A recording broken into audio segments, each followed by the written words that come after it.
Yo, I'm not gonna lie to you. This chapter was so boring. I'm gonna do like a live kind of reviewish type thing, just so I could somehow make it interesting because I don't even know what to say about this chapter. So let's start. Getting past all the fan art. I call it fan art, even if it did come from the artist.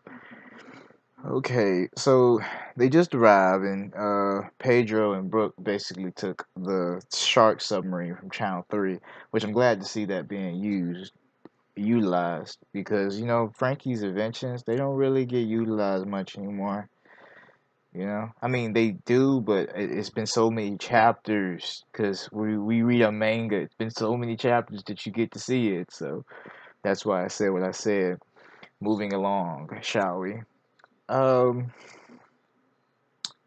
They basically dropped down. They basically counting on Luffy them to go steal that poneglyph, which I doubt is even gonna happen.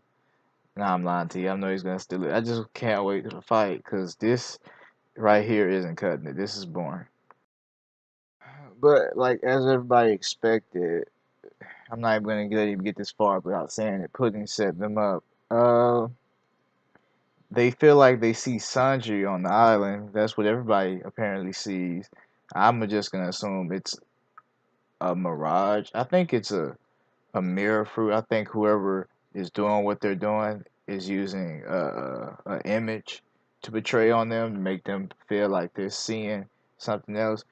That's just my theory because they are in the woods, so this ability would really come in handy since they're in a forest full of alive trees that are trying to harm them, and they don't even know where they're going, and they've been sent somewhere by someone who knows this place and isn't even showing up. So you could see how this ability is perfect for killing someone.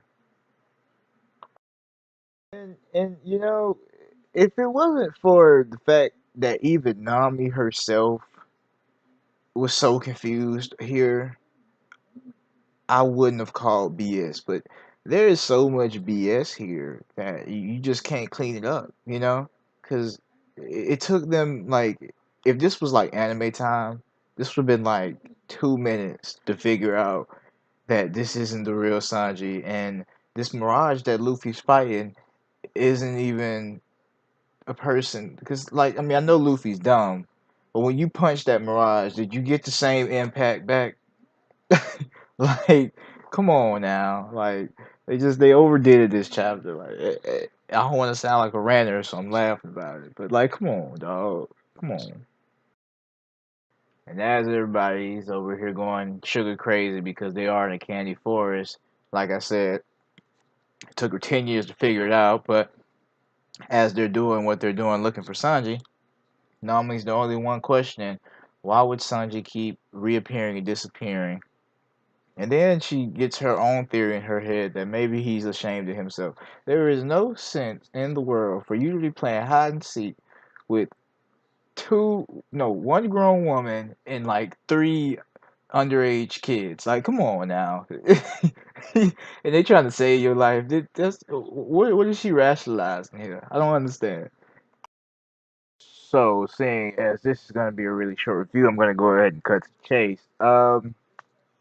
I think that this Sanji they're seeing, I think that's pudding. I think her power has to do something with devil fruit and also her third eye because from when I see TV, when I watch TV and I see a third eye, they usually leads to having some special ability or some power. So unless it's just a deformity in her, I think that's part of her power. She's just displaying an image on them. I think she's the Sanji that they're seeing, and this mirror image that Luffy has been having this altercation with is also a mirage or some sort of her power. But that's just me, you know what I'm saying? Like I said, I'm trying to find something interesting with this chapter that's not there, and it's just not working. And then, it pans out, and then we finally get to see that the forest is over here trying to kill them, which we all knew. It was probably a setup from Big Mom and Pudding. So, I'm not really sure if I can go into detail about that. Give me one moment. I'm gonna take a break for it.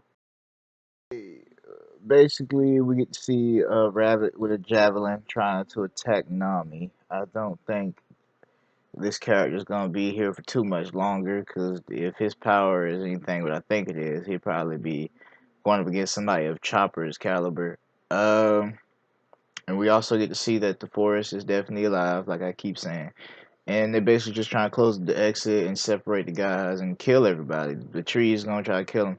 I mean, but you expect this because when Big Mom is going on her big rage or rampage, whatever you call it, they always trying to calm it down instead of saying, "Let's get the hell up out of here." So I guess there's like an undying loyalty to Big Mom. So it's not looking pretty good for Luffy and the group. Next chapter, I'm almost betting on going all the way back to Zoro and his group. I can see that happening next chapter. And I probably might do an episode this week just because this chapter was so bad. But if you don't like the review, I understand. I didn't put too much effort in it, but I did have to put a video out because I decided I was going to be more consistent. So, deuces.